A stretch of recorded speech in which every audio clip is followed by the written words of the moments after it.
हमने सीना ठोंक कर कहा, अरे बस आपके जानवर केवल हथियार चला रहे हैं, कभी हिंदुस्तान में आकर तो देखिए, हमारे यहाँ गधे भी सरकार चला रहे हैं।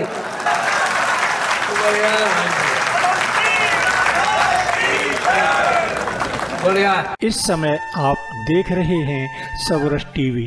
अभी अभी एक अंतर्राष्ट्रीय सम्मेलन मनाया गया, तमाम देशों के प्रतिनिधि आए, हिंदुस्तान से हमें बुलाया गया, हमारी उनसे मुलाकात हुई, प्रशिक्षण के ऊपर बात हुई।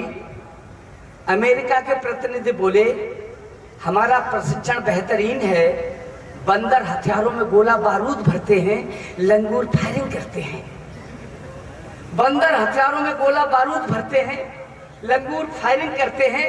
चीन के प्रतिनिधि बोले हमारा प्रशिक्षण आपसे भी अच्छा है, जानवरों को वो ट्रेनिंग दी जाती है कि लोमड़ी हवाई जहाज चलाती है। रूस के प्रतिनिधि बोले हमारा प्रशिक्षण तो तुम दोनों से अच्छा है, हमारे यहाँ खरगोश मिसाइल छोड़ रहे हैं, भालू एटम बम फोड़ रहे हैं। अब भला मैं क्या कहता, हिंदुस्तान का रहने वाला, अब भला मैं क्या कहता, अगर मैंने अपने देश की इज्जत बचा ली हो तो किसी की ताली मौन नहीं रहनी चाहिए, किसी के हाथ नीचे होना, ऊपर हाथ उठाता ना। मैंने अपने देश की इज्जत कैसे बचाई, अब मैं क्या कहता और चुप कैसे रहता। देश की इज्जत का सवाल था, हमारा जवाब भी बेमिसाल था। हमने सीना ठोंक कर कहा, अरे बस आपके जानवर केवल हथियार चला रहे हैं, कभी हिंदुस्तान में आकर तो देखिए, हमारे यहाँ गधे भी सरकार चला रहे हैं।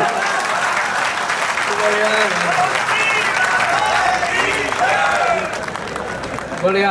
आप तो बहुत अच्छे लोग हैं, हमें तो इतनी उम्मीद ही नहीं थी। अगर आप ऐसे जुड़े रहेंगे तो हाँ, जब मेरा भैया देखो मुस्कुरा रहे हैं, आपको मुस्कुराहट ऐसे लग रही है जैसे मेरी पत्नी शादी नहीं आई थी तब मुस्कुराती थी। आइए मैं आपको जोड़ता हूँ, आप बहुत अच्छे लोग हैं, सच कहता हूँ। जब देखिए मजेदार बातें होती हैं, मैं किसी से पंगा नहीं लेता।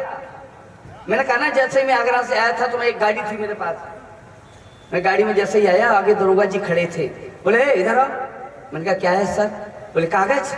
मैंने कहा सर कागज तो नहीं है। बोले कागज नहीं है, फिर तो आप चोर हैं, मक्कार हैं, ढीठ हैं। हमने एक 100 का नोट चुपचाप निकाल कर दे दिया। बोले जाओ तुम्हारे सारे कागज कंप्लीट हैं। स्थिति आई। बढ़िया बढ़िया। करिश्मा खास हुआ, सुने करिश्मा खास हुआ, हमारे क्षेत्र के विधायक जी का स्वर्गवास हुआ। एक ही बात नहीं क्या, विधायक जी मर नहीं सकते क्या?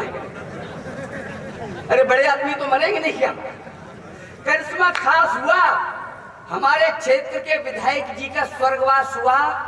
उनके मृत शरीर को रखकर सारे क्षेत्र में गाड़ी गई, नगर डगर, गांव गांव, गली गली झाड़ी गई, पानी का छिड़काव, फूलों की वर्षा, राह राह पर सफाई का बिगुल बजाया गया, सड़कों को दुल्हन की बात सजाया गया। वाह, बस्ती बस्ती नूर हो गई। विधायक जी क्या मरे, क्षेत्र की गंदगी दूर हो गई। बढ़िया बढ़िया। वाह, आप भी अपने विधायक को मजबूर कीजिए। बढ़िया बढ़िया। गंदगी दूर की। आप समझदार हैं, मैं आगे नहीं कहूंगा। पता नहीं विधायक जी आ ही रहे हो कहीं। आइए मैं 4 पंक्तियां पढ़ता हूँ, उसके बाद आनंद लेता हूँ साहब आपसे। मैंने वहां से शुरू किया था कि वो बाबा जी के पास में आया एक आदमी रोता रोता। मैं अमूमन ऐसी कविता नहीं पढ़ता, जब किरावली जैसे अच्छे लोग मिल जाते हैं, अच्छे श्रोता मिल जाते हैं, आप जैसे दिल से दिल मिलाने वाले, तब मन करता है कि अपना जो कुछ है अंदर सब उड़ेल दूं। बाबा जी के पास में आया एक आदमी रोता रोता, मेरी पत्नी को समझा दो, वह सोती मैं कपड़े धोता। बाबा बोले धूर्त कहीं के, अकल से पैदा रट्टू तोता, बीबी को ये समझा लेता तो मैं ही क्यों बाबा होता।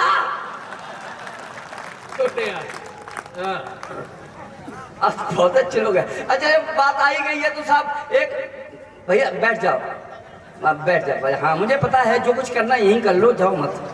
हाँ अब मूड बन गया है, बैठे। मेरी बस्ती में एक बाबा जी आए, सुनना, आनंद लेना साहब। मेरी बस्ती में एक बाबा जी आए, उन्होंने प्रवचन सुनाए। मानव शरीर नश्वर है, इसमें हड्डियां हैं, मांस है, खाल है, घर गृहस्थी जी का जंजाल है, इससे नाता तोड़िए, परमपिता परमेश्वर से संबंध जोड़िए। उन्होंने इतने ऊंचे आध्यात्मवादी विचारों को छुआ कि हमारी बस्ती के रामलाल पर कुछ ज्यादा ही असर हुआ। वह सवेरे अपनी पत्नी को लाकर बोला, बाबा जी मैं भी बाबा होना चाहता हूँ, लेकिन ये पत्नी नहीं होने देती, इसे समझाइए, इसे भी प्रवचन सुनाइए। बाबा जी ने इतने प्रवचन सुनाए, इतने प्रवचन सुनाए कि सुबह शाम के अभ्यस्त हो गए। रामलाल तो बाबा नहीं हो पाया, बाबा जी ग्रस्त हो गए। आइए मैं 4 पंक्तियां पढ़ता हूँ, सुने, उसके बाद एक कविता सुनाऊंगा, अपना स्थान लूंगा।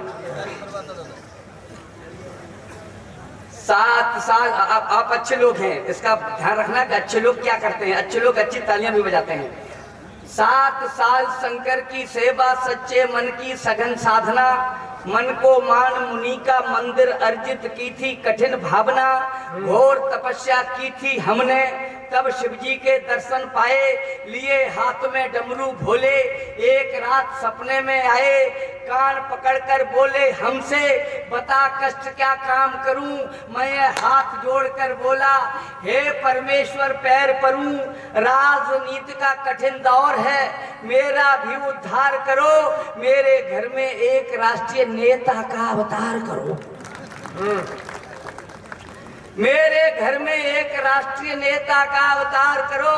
शंकर बोले चाहे जितना धन दौलत व्यापार मांग ले, इंजीनियर जिला अधिकारी चाहे कमिश्नर 4 मांग ले, नामुमकिन है मांगने मेरी बेपर्दा औकात करो, चाहे कुछ भी ले लो लेकिन नेता की मत बात करो।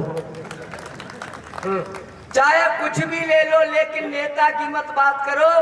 उल्टी सीधी चीज मांगकर इष्ट देव को सता नहीं, मेरे भोले भक्त पुजारी शायद तुझको पता नहीं।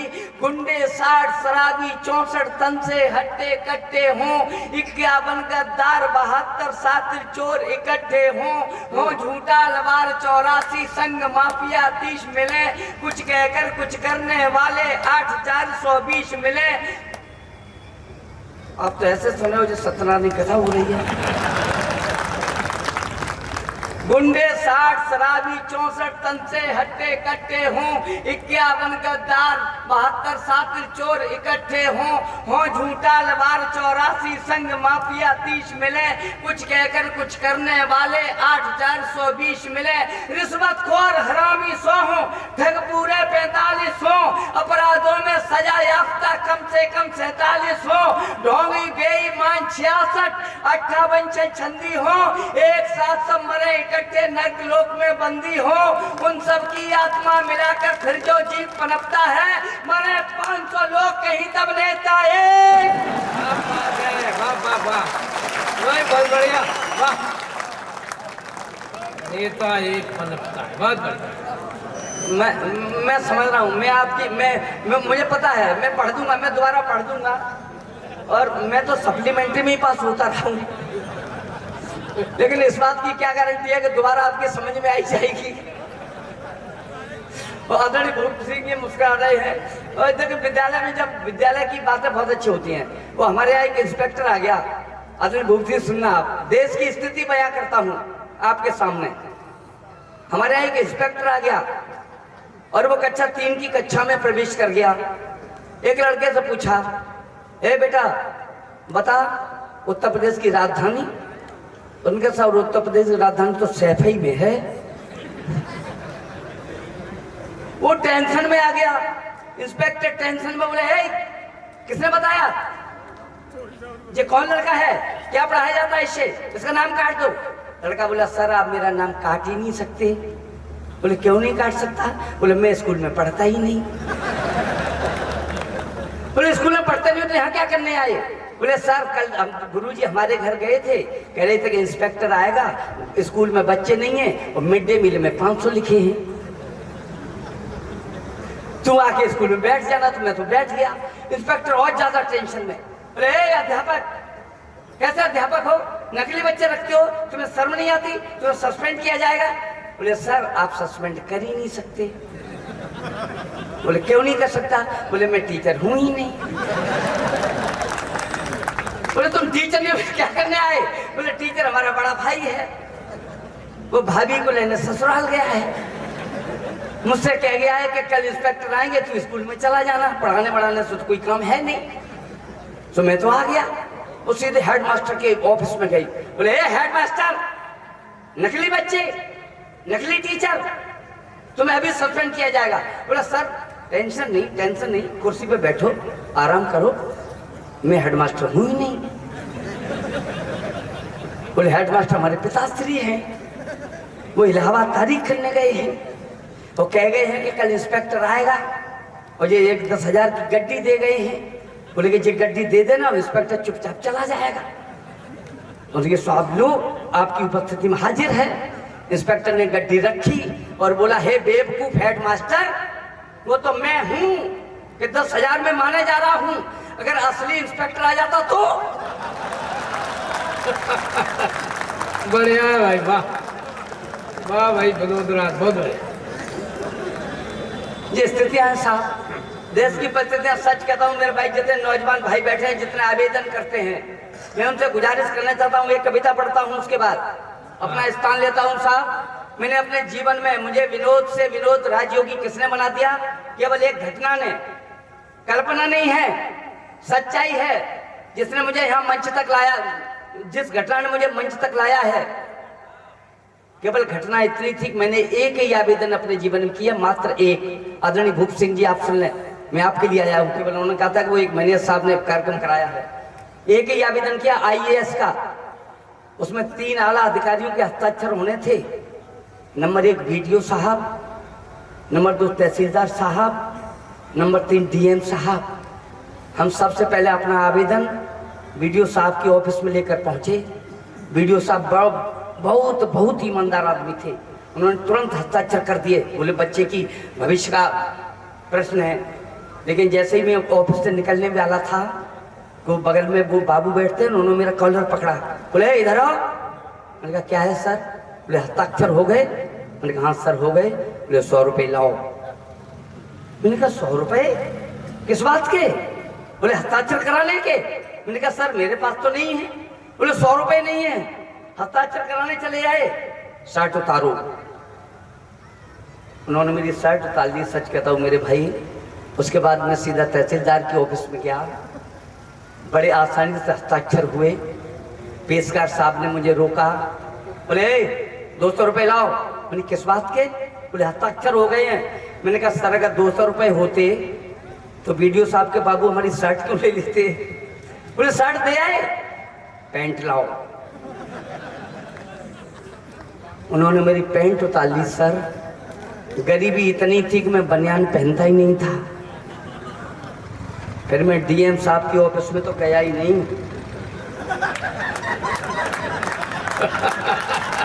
बढ़िया है, बढ़िया। मैं नहीं गया साहब, पहाड़ में जाए नौकरी। और मैं रात भर यह सोता, तालियां तो यहाँ चाहिए, और मैं रात भर यह सोचता रहा कि DM साहब से तुम किसी तरह निपट लेते, अगर कमिश्नर साहब के हस्ताक्षर होते तो उन्हें क्या देते। बहुत बढ़िया। मैंने उस दिन शपथ खाई थी आदरणीय भूप सिंह जी, मैंने कहा तुम लोगों ने, अधिकारियों ने मुझे नंगा करने की कोशिश की, मैं तुम्हें मंच पर नंगा करूंगा। और मैं नंगा करने की उस शपथ को लेकर पूरे देश में निकला। एक चीलियों गीत से बोली, सुनना, एक चीलियों गीत से बोली दादा चलकर भूख मिटा ले, मरा आदमी पड़ा हुआ है उसका थोड़ा गोश्त खा ले। वह बोला वो बहन हमारी ज्यादा हमको नहीं सता, कहाँ पड़ा है मरा आदमी हमको उसका पता बता। वह बोली तहसील के अंदर।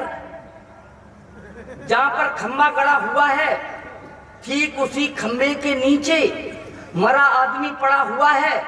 सुनकर गीद बड़ा गुस्साया, बोला तुझसे बहुत अड़े हैं, उल्टी सीधी बातें करती, वहां गीद तो बड़े बड़े हैं। ही नहीं है। सुनकर गीत बड़ा गुस्साया, ताली उठाना साहब। सुनकर गीत बड़ा गुस्साया, बोला तुझसे बहुत खड़े हैं, उल्टी सीधी बातें करती, वहां गीत तो बड़े बड़े हैं, उनसे टक्कर लेने में तो खुद चक्कर में आ जाएंगे। अरे हमें क्या मिलना, उसे तो लेखपाली खा जाएंगे। वाह। आइए साहब एक कविता पढ़ते हैं आपके इस पंडाल में। अब तक मैंने जो आपको सुनाया केवल हंसाने के लिए, खिलखिला बहुत सारी बातें हैं जिसमें मैं कर सकता हूँ। हमारे गुरुजी तो इतने अच्छे थे, सच कहता हूँ मेरे बेटा, मुझे नहीं पता आजकल के गुरु क्या पढ़ाते, लेकिन मेरे गुरु इतने अच्छे थे, हमेशा मुझे अपने पास रखते थे। बोले शिष्य मुझे सबसे ज्यादा प्यारा है, न हम पढ़ाते हैं और न जी पढ़ता है। वो 3 साल से पहले तो हमें किसी कक्षा में पास ही नहीं होने देते थे। अच्छा, हमें अपना हमेशा अपने साथ रखते थे। एक दिन हम और हमारे गुरुजी दोनों साथ थे, हम जा रहे बारात थे। हमने कहा गुरुजी टिकट ले ले, तो गुरुजी अकड़ गए। मजबूरी में हम भी बिना टिकट रेल में चढ़ गए, और जैसे इन्होंने दी सीटी, डब्बे में घुसाया टीटी। जैसे इंजन ने दी सीटी, डब्बे में घुसाया टीटी। जिन पर टिकट थी वे अकड़ गए, हम बिना टिकट पकड़ गए, और गुरुजी मौका ताड़कर सीट के नीचे बढ़ गए। टीटी मेरे पास आया, गुर्राया, बोल कहां से आया है, टिकट क्यों नहीं लाया है, क्या तेरे गुरु ने तुझे यही पढ़ाया है? मैंने कहा सट अप, हमारे गुरु ने हमें क्या पढ़ाया है और हम क्या पढ़े हैं, तो उन्हीं से पूछ, बेबी बिना के सीट के नीचे पढ़े हैं। कृपया सबरस टीवी यूट्यूब चैनल को सब्सक्राइब करें।